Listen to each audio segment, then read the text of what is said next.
Hello students, welcome again. बच्चों, previous video में हमने हमारा जो 8th चैप्टर है उसको कंप्लीट किया था, जो कि हमारा बहुत इंपॉर्टेंट चैप्टर है। और आपका 8th चैप्टर का हमने टेस्ट लिया था। बहुत बच्चों का टेस्ट जो उन्होंने दिया बहुत अच्छा कर रखा था और उनके मार्क्स भी बहुत अच्छे आए हैं। लेकिन कुछ एक बच्चे अभी भी ऐसे हैं जो इस काम को सीरियसली नहीं ले रहे हैं। तो बच्चों, वो जो बच्चे इस काम को, जो हमारा YouTube पे ऑनलाइन लर्निंग का प्रोग्राम चल रहा है, इसको सीरियसली नहीं ले रहे हैं, वो इसकी तरफ ध्यान दें और इसको इसी काम को सिंसियरली करें और इसको सीरियस लें। ठीक है। तो बच्चों, आज हम हमारा नए चैप्टर की बात करते हैं, जो चैप्टर है हमारा चैप्टर नंबर 5, जिसका नाम है डाटा हैंडलिंग।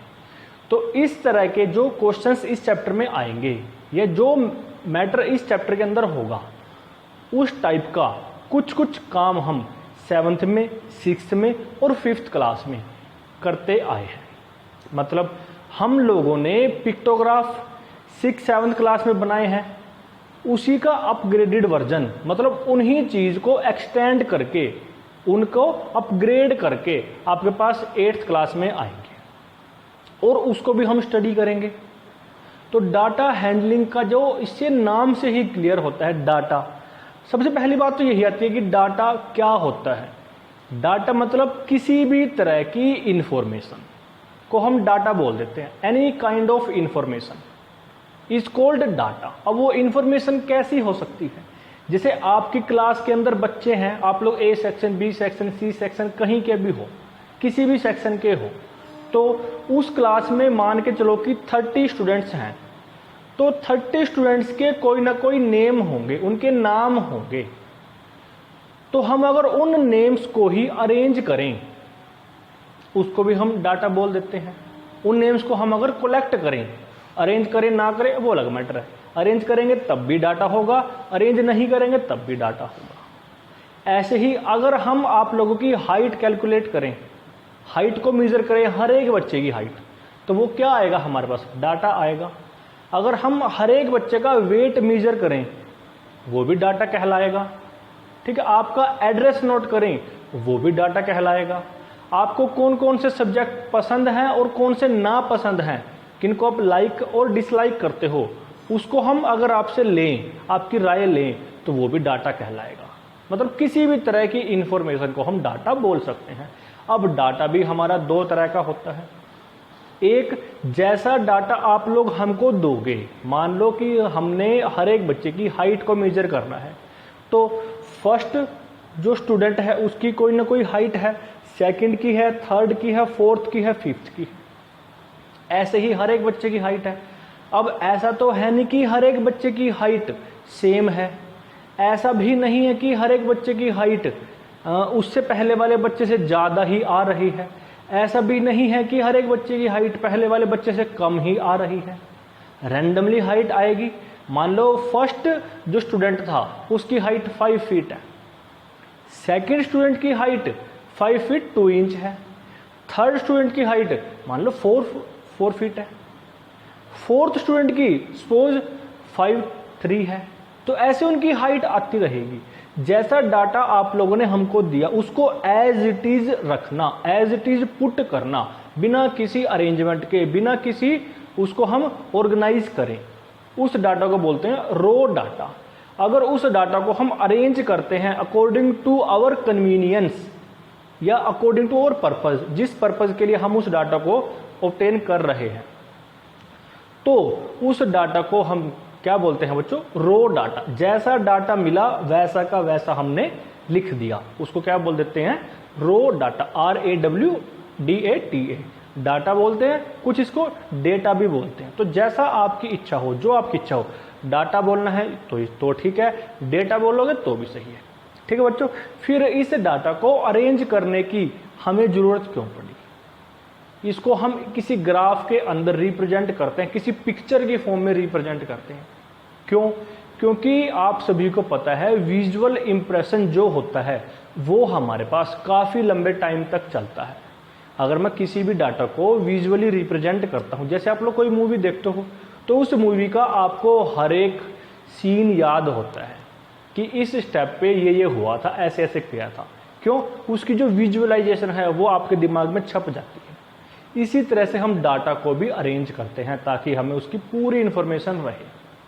ठीक है बच्चों, तो मैंने इस चैप्टर के लिए कुछ बेसिक चीजें जो हमारी यूज होगी यहाँ पे लिखी है।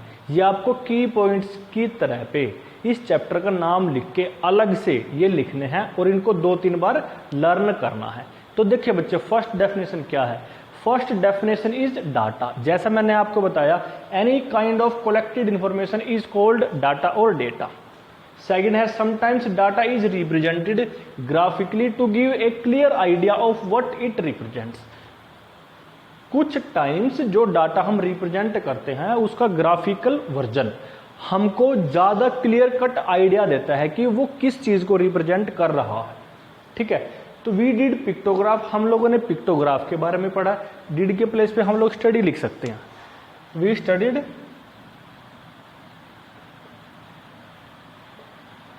Pictograph, bar graph, double bar graph, इन सभी के बारे में हम लोग पढ़ के आए हैं। फिर हमारे पास रो डाटा आता है, data available in an unorganised form, बिना किसी ऑर्गेनाइज्ड किए हुए, बिना किसी तरीके से उसको अरेंज किए हुए जो मिलता है उसको बोलते हैं रो डाटा। फिर उस डाटा में जैसे हमने हाइट मेजर की तो कुछ बच्चों की हाइट सेम भी आएगी। मान लो कि ऐसे 30 बच्चों में से 5 बच्चे ऐसे हैं जिनकी हाइट 5 फीट है, तो 5 बच्चे की हाइट 5 फीट है, तो वो जितने बच्चे की हाइट 5 फीट आएगी या 5'1" आएगी, 5'2" आएगी, उस नंबर को हम क्या बोल देते हैं? उसकी फ्रीक्वेंसी बोल देते हैं। जैसे आपकी क्लास के अंदर हर एक बच्चे का नेम होता है, लेकिन कुछ टाइम से एक नाम के 2 या 3 बच्चे आ जाते हैं। जैसे मुस्कान नाम होता है, स्मृति नाम होता है, ऋतु नाम होता है, तो ये नाम कुछ ज्यादा आते हैं। अब मान के चलो कि भाई ऋतु नाम एक क्लास में 3 बच्चों का है, तो ऋतु नेम की फ्रीक्वेंसी क्या हो गई? 3 हो गई। मुस्कान है, मुस्कान नेम सपोज कि 3 स्टूडेंट्स का है, तो मुस्कान की फ्रीक्वेंसी क्या हो गई? 3 हो गई। ठीक है बच्चों, ये चीज है। फ्रीक्वेंसी क्या हो गया? It is the number of times that a particular entry appears. Particular entry हमें जितनी बार दिखाई देगी उसको हम क्या बोल देते हैं? फ्रीक्वेंसी। अब उस फ्रीक्वेंसी को जिस वो एंट्री की है, जिस डाटा की है, उसको हम अगर एक टेबल की हेल्प से दिखाएं, किसको? टेबल की हेल्प से। किसको? फ्रीक्वेंसी को। फ्रीक्वेंसी क्या? कोई भी डाटा जो बार बार आएगा, जितनी बार आएगा वो उसकी फ्रीक्वेंसी कहलाएगी। अगर मेरा नाम राकेश है, राकेश को अगर आप लोग 15 बार बोल दो तो 15 क्या कहलाएगी? मेरे नाम की फ्रीक्वेंसी कहलाएगी। अगर उस फ्रीक्वेंसी को जो एक पर्टिकुलर एंट्री की आई है हम एक टेबल में रिप्रेजेंट करें तो उस टेबल को बोलते हैं frequency distribution table. Frequency distribution table देखिए यहां है, frequency distribution table, the table in which we write the entries along with their frequencies, कि भाई जिन एंट्रीज को हम यहां पे रिप्रेजेंट करेंगे, लिखेंगे, साथ साथ उनकी फ्रीक्वेंसी को भी, उनको क्या बोल देंगे? Frequency distribution table. आपको FDT नहीं लिखना है, स्पेस की प्रॉब्लम थी, मैंने इसलिए यहां पे ऐसे लिख दिया। जैसे ये है, कोई भी नाम है ABC, कोई प्रॉब्लम नहीं है, नाम कोई भी मान लो आप। A जो नेम है क्लास के अंदर 3 टाइम्स आता है, B 5 है, और C नाम कितने हैं? 4 है। कि भाई मुस्कान नाम 3 बच्चों का है, तो 3 क्या कहलाएगी? फ्रीक्वेंसी। फिर ये क्या है? ऋतु नाम 5 बच्चों का है, तो 5 उसकी फ्रीक्वेंसी कहलाएगी C। कोई भी नाम मान लो, सोनिया मान लो, स्मृति मान लो, कितनी बार है वो? 4 बच्चों का है, तो उसकी क्या कहलाएगी? वो फ्रीक्वेंसी कहलाएगी। और ये हमने टैली मार्क्स लगा रखे हैं, आप सभी को पता है। ठीक बच्चों, इतना करने के बाद हमारे पास क्या आता है? फिर next article, grouped frequency distribution. क्या आता है? Grouped frequency distribution. ये क्या होता है? इसके लिए बच्चों मैं आपको एक एग्जांपल देता हूं। आप मेरे को ये बताएं कि मान के चलो आपके 100 मार्क्स के फाइनल एग्जाम होते हैं और तीनों सेक्शन के मिला के 70, 80 या 90 या 100 स्टूडेंट्स बनते हैं। मान लो 90 स्टूडेंट्स बनते हैं, ठीक। और हर एक बच्चे का जो एग्जाम होगा, जो मैथ्स का एग्जाम होगा 100 मार्क्स का ही है, तो अगर मैं उनको ऐसे रिप्रेजेंट करने लग जाऊं कि स्टूडेंट ए के मार्क्स आए 70, बी के आए 30, सी के आए 80, डी के आए 70, ई के आए, ऐसे ही करते करते अगर मैं लिखने लग जाऊं तो मेरे पास एक बहुत बड़ी टेबल आ जाएगी। उस टेबल के अंदर 70 स्टूडेंट्स या 80 स्टूडेंट्स होंगे और उस टेबल को बनाने के लिए मेरे को बहुत टाइम लगेगा, बहुत टाइम कंज्यूमिंग हो जाएगा और वो टीडीएस हो जाएगी। टीडीएस मतलब कि वो थोड़ा सा उसमें पेचीदा हो जाएगी, कि डिफिकल्टी होगी हमें लिखने में, समझने में। तो इस तरह की प्रॉब्लम को सोल्व करने के लिए हमने एक क्या किया, हमने उन मार्क्स की ग्रुपिंग कर दी। ग्रुपिंग मतलब कि हमने वहां पे क्लास इंटरवल बना दिए। क्लास इंटरवल मतलब कि हमने जो 100 नंबर थे हमारे, ठीक है, 100 नंबर को हमने क्या किया कि 0 से लेके 10 तक, 0 to 10 हमने कलेक्ट किया सॉरी, हमने उनको कलेक्ट किया। 0 to 10 मतलब जिन बच्चों के 0 मार्क्स हैं, 1 है, 2 है, 3 है, 4 है, 5 है, 6, 7, 8, 9, 9.5, ऐसे ही 7.5, 4.5, मतलब कि जो 0 से 10 लेते हैं उसमें अपर लिमिट को इंक्लूड नहीं करते हैं। तो 0 to 10 मतलब 0 से लेकर 9.99 तक आएगा, 10 नहीं आएगा। इस क्लोज इस इंटरवल के अंदर, इस क्लास इंटरवल के अंदर जितने भी बच्चे आएंगे हम उनको काउंट कर लेते हैं और वो जो काउंट करने के बाद आता है वो उसकी फ्रीक्वेंसी कहलाता है। दोबारा सुने कि हमने टेस्ट लिया 100 मार्क्स का, 70-80 स्टूडेंट्स हैं, तो नंबर आएंगे 0 मार्क्स इतने बच्चों के 2, इतने के 3, इतने के 4, इतने के 5, इतने के 6, इतने के 6 मार्क्स आए मान लो 1 स्टूडेंट के। 10 मार्क्स आए 15 स्टूडेंट्स के, 70 मार्क्स आए 10 स्टूडेंट्स के। तो ऐसे कर करके हम अगर उनको लिखने लग जाएं तो हम तो बहुत ज़्यादा ही तंग हो जाएंगे, टाइम लगेगा, स्पेस लगेगा हमारा। तो हमने क्या किया, उनकी ग्रुपिंग कर ली 0 से 10, 0 to 10, कि भाई 0 to 10 एक इंटरवल बना लिया, एक ग्रुप बना लिया कि इसमें कितने बच्चे आते हैं वो अलग खड़े हो जाएं। 10 to 20 जो आते हैं वो अलग हो जाएं, 20 to 30 जो आते हैं वो अलग हो जाए। तो हम ऐसे करते करते क्या कर रहे हैं, ग्रुप बना रहे हैं, और उन ग्रुप के अंदर जो अपर लिमिट होती है वो इंक्लूड नहीं होती है, जो लोअर लिमिट होती है वो इंक्लूड होती है। जैसे 0 to 10 मैंने बोल दिया, तो इसके अंदर 0 क्या है, लोअर लिमिट है, लोअर क्लास लिमिट, इसको स्मॉल एल से रिप्रेजेंट करते हैं। और जो 10 आया 0 to 10 उसको बोलते हैं अपर लिमिट 10, इसको यू से रिप्रेजेंट करते हैं, अपर क्लास लिमिट। ऐसे ही 10 to 20 एक सेकंड इंटरवल है, इसमें 10 लोअर लिमिट कहलाएगा, 20 अपर लिमिट कहलाएगा, ठीक है। ऐसे ही 20 to 30 20 लोअर लिमिट कहलाएगा और 30 हमारा अपर लिमिट कहलाएगा। और अपर लिमिट में से अगर मैं लोअर लिमिट को सब्ट्रैक्ट कर देता हूं, इनका डिफरेंस निकाल देता हूं, तो वो क्या कहलाती है, वो क्लास इंटरवल की हाइट कहलाती है, उस क्लास इंटरवल का साइज कहलाता है, उस क्लास इंटरवल की विड्थ कहलाती है। 3 नाम है, कुछ भी बोल सकते हो, क्लास इंटरवल की हाइट, उसकी विड्थ और उसका साइज। क्या, upper limit minus lower limit, upper limit u, lower limit l, तो u माइनस l कहलाती है, ठीक है। तो ये ऐसे ही हमने एक यहाँ पे बनाया है। तो देखें 0 से लेके 10 जो मार्क्स आए हैं वो कितने बच्चों के हैं, 7 स्टूडेंट्स के हैं, ये उसकी टैली मार्क्स बना दिया हमने।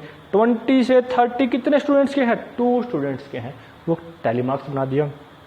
20 से 30 कितने स्टूडेंट्स के हैं, 5 स्टूडेंट्स के हैं। फिर 30 to 40 कितने के हैं, 6 के, और यहाँ हमने ऐसे बना दिया। अगर टेस्ट आपका 70-80 मार्क्स 100 मार्क्स का है तो इसके बाद 40 to 50, 50 to 60, 60 to 70, 70 to 80, 80 to 90 and 90 to 100 ऐसे पूरा आ जाएगा हमारे पास। उसके अंदर हम काउंट कर लेंगे कि भाई एक पर्टिकुलर इंटरवल में कितने स्टूडेंट्स आते हैं। जैसे ये हमने लिखा तो ये हमारे पास कहलाती है lower limit, lower class limit, और ये कहलाती है अपर class limit. Lower class limit को मैं एल से रिप्रेजेंट करता हूँ, अपर क्लास लिमिट को मैं यू से रिप्रेजेंट करता हूँ। अगर मैं इनको डिफरेंस निकालता हूँ तो यू माइनस एल मतलब upper limit minus lower limit हम कर देते हैं। तो ये हो गया बच्चों हमारे पास ग्रुप्ड फ्रीक्वेंसी डिस्ट्रीब्यूशन। अब इसके अंदर जो मैंने बात आपको बोल के बताई वो आपको लिखनी है। लिखने के लिए मैंने नीचे लिख रखा है, मैं आपको दिखाता हूं, तो फिर आपको ये सब कुछ रीड कर लेना है अच्छे तरीके से।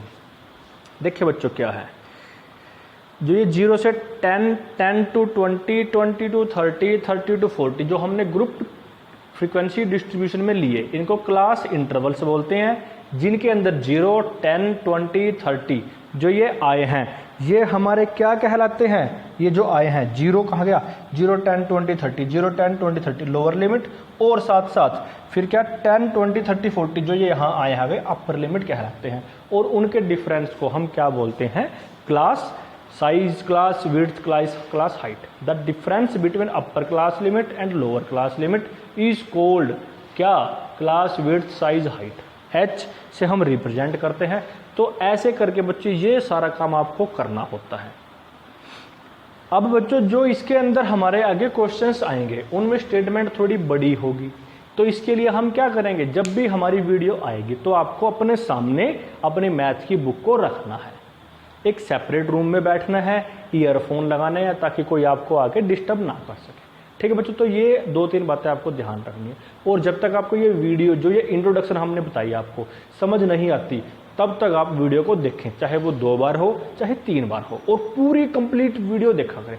जो बच्चा कंप्लीट वीडियो देखता है तो मेरे को वो लास्ट में बताए कि सर आपने लास्ट में ये वाली बात बोली थी, और अपना नाम और सेक्शन लिख के मैसेज करें, कमेंट करा करें। ठीक है, गुड।